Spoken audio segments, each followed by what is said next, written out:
Hai guys, ketemu lagi sama aku Rizka Adila. Hari ini ada berita terbaru yaitu MU dikabarkan mengincar Antoine Griezmann dengan sudah menyiapkan dana 25 juta euro. Sementara Real Madrid mengincar Timo Werner sebagai pengganti Vinicius Junior yang mengalami cedera. Simak selengkapnya di Cetak Gol Harian berikut ini. Kita awali berita hari ini dari hasil pertandingan kualifikasi Piala Euro. Ada timnas Belanda yang tetap meraih kemenangan besar dengan memperdaya Gibraltar 0-6 meskipun sudah memastikan lolos.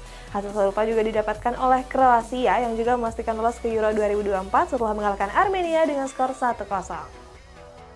Timnas Belanda tetap pesta gol dengan membantai Gibraltar 6 gol tanpa balas. Skuad The Orange terlalu perkasa dengan unggul 3 gol di babak pertama. Di babak kedua, timnas Belanda menambah 3 gol lewat brace dari Calvin Stengs dan 1 gol dari Cody Gakpo. Skuad The Orange bercokol di posisi runner-up grup B dengan raihan 18 poin. Timnas Kroasia lolos ke putaran final Euro 2024 usai mengalahkan Armenia dengan skor 1-0. Skuad Vatreni berhasil unggul di menit ke-43 lewat aksi dari Ante Budimir. Di babak kedua, keunggulan timnas Kroasia tetap aman meski gagal menyerangkan gol kedua. Skuad Vatreni lolos ke Euro 2024 dengan unggul 4 poin dari Wales di peringkat ketiga. Timnas Swiss dipercundangi Rumania di laga terakhir kualifikasi Euro 2024 dengan skor 1-0. Skuad Tricolori justru mencetak gol lebih dulu lewat aksi Denis Albeik di menit ke-50. Skuad nanti kesulitan membongkar pertahanan Rumania hingga akhir pertandingan. Hasil ini pun membuat timnas Swiss finish sebagai runner-up grup I dengan raihan 17 poin. Timnas Wales berhasil ditahan imbang oleh Turki dengan skor 1-1. Skuad Dragons menutup babak pertama melalui gol tunggal dari Neco Williams saat laga baru berjalan 7 menit. Namun Turki bisa membalasnya melalui penalti dari Yusuf Yazici di menit ke-70. Hasil ini membuat Wales dipastikan gagal lolos ke Piala Euro 2024 setelah hanya bisa menempati peringkat 3 grup D.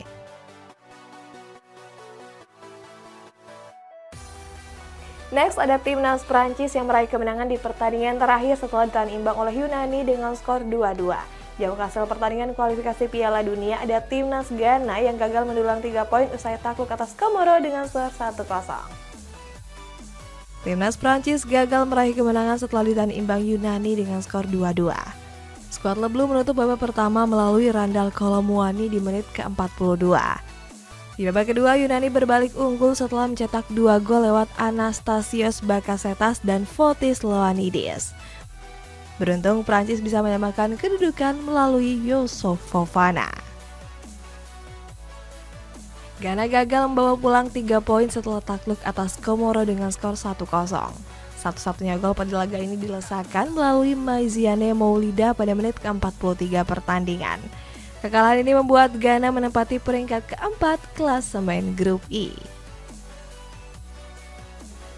Masuk ke kabar umur, ada MU yang mengincar Antoine Griezmann dengan sudah mengajukan dana sebesar 25 juta euro. Bicara soal setan merah nih, mereka ditolak mentah-mentah oleh Benfica untuk mengangkut Joao Neves di bulan Januari nanti. Manchester United kembali hidupkan minatnya untuk memboyong striker timnas Prancis yaitu Antoine Griezmann. Setan merah sudah menyiapkan mahar sebesar 25 juta euro. Sebelumnya The Red Devil pernah menawar Griezmann pada tahun 2016 lalu. Akan tetapi bomber Prancis ini memutuskan untuk bertahan di Atletico Madrid dengan memperpanjang kontrak. Upaya MU menggait Joao Neves langsung ditolak cepat oleh Benfica. Manajemen AS Aguias enggan melepas sang wonderkid di bulan Januari nanti. Benfica berencana mematok klausul rilis senilai 120 juta euro untuk membagari Neves. Setan merah tertarik menggait sang pemain untuk meregenerasi Casemiro yang sudah uzur. Selanjutnya ada Liverpool yang membidik Youssoufa Moukoko untuk memperkuat lini penyerangan. Sedangkan Arsenal masih belum menyerah untuk mengincar Dusan Vlahovic yang punya bandrol harga sebesar 75 juta euro. Liverpool memantau serius perkembangan Youssoufa Moukoko di Borussia Dortmund. Striker asal Jerman ini dianggap punya prospek cerah untuk lini depan The Reds. Jurgen Klopp ingin Liverpool menggait Moukoko di musim dingin mendatang. Namun The Cup harus bersaing dengan Newcastle United yang juga mengincar sang pemain. Arsenal menargetkan Dusan Vlahovic sebagai rekrutan utama di bursa transfer musim dingin nanti. Pemain asal Serbia ini dinilai menjadi opsi paling ideal untuk lini depan The Gunners. Mikel Arteta dirumorkan kurang puas dengan performa Gabriel Jesus dan Eddie Nketiah. Hanya saja Arsenal harus membayar 75 juta euro untuk menggait Vlahovic dari Juventus. Brighton membandrol Evan Ferguson dengan mahar selangit yakni sebesar 115 juta pound sterling. Masih dari rumor transfer klub Liga Inggris di mana Newcastle United mengincar Marcos Leonardo dan siap mengajukan tawaran sebesar 16 juta euro. Brighton baru saja memperpanjang kontrak Evan Ferguson selama 6 tahun hingga 2029. Langkah ini dilakukan untuk memagari pemain Republik Irlandia ini dari kejaran klub besar. Saat ini sang pemain banyak dikaitkan dengan MU dan Manchester City. Kabarnya Evan dihargai senilai 115 juta pounds atau sebesar 2,2 triliun rupiah. Newcastle United berambisi menikung Real Madrid untuk menggait Marcos Leonardo. The Magpies siap melempar tawaran senilai 16 juta euro untuk menggait pemain Santos ini. Eddie Howe kepincut dengan bakat Leonardo karena bisa bermain dengan banyak posisi. Sang pemain dapat menambah lini depan The Magpies yang dihantam badai cedera. Tottenham Hotspur dirumorkan sedang mengincar Jude Bellingham dari Sunderland. Daily West melihat potensi besar yang dimiliki adik kandung Jude Bellingham ini. Jude Bellingham tampil impresif dengan mengemas 3 gol serta 1 assist di musim ini. Pemain berusia 18 tahun ini juga diminati oleh beberapa klub dari Bundesliga. Real Madrid yang kehilangan Vinicius Junior mengincar Timo Werner sebagai alternatif penggantinya. Sedangkan rival mereka yakni Barcelona ingin membajak 2 gelandang PSG yakni Fabian Ruiz dan Carlos Soler untuk menambah lubang yang ditinggalkan Gavi. Real Madrid dikabarkan sedang panik atas cedera yang didapat oleh Vinicius Junior. Pemain asal Brazil ini menderita cedera saat jeda internasional dan bakal absen selama 10 pekan. Mengatasi hal itu, skuad Los Blancos sudah mengincar beberapa pemain pada musim dingin. Salah satunya ada Timo Werner yang disebut akan menjadi incaran utama. Barcelona berniat untuk membajak 2 gelandang PSG yakni Fabian Ruiz dan Carlos Soler. Keduanya diharapkan bisa menambah lubang yang ditinggalkan oleh Gavi.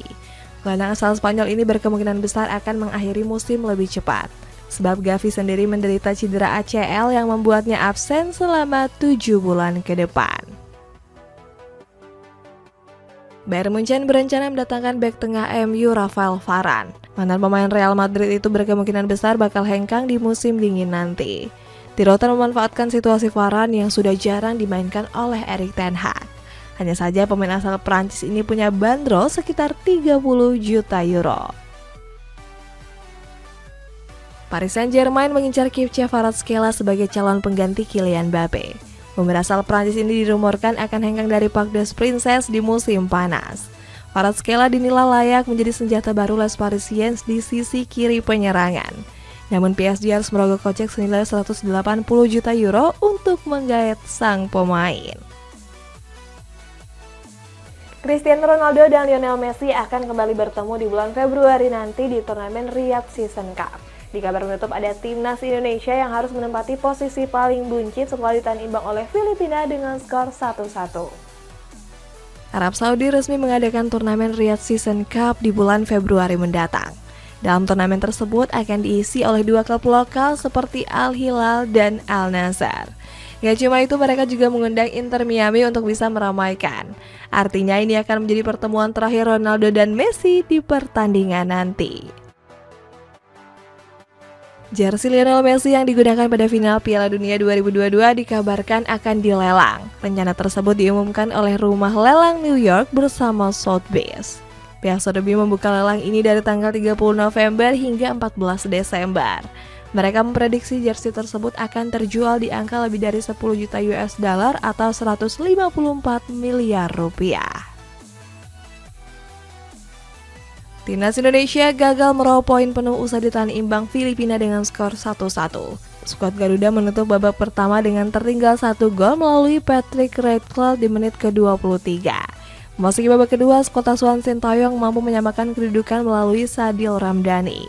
Indonesia kini menjadi juru kunci grup F dengan mengkoleksi 1 poin. Sintayong mengungkapkan anak asuhnya kesulitan bermain di rumput sintetis. Sementara Akmal Marhali mengkritik sang pelatih yang dinilai sudah menerapkan strategi yang salah. Guys, tadi malam kalian pada nonton nggak sih pertandingan Timnas Indonesia ngelawan Filipina? Kalau menurut pendapat kalian gimana tadi malam mainnya? Komen di bawah ya, sampai jumpa!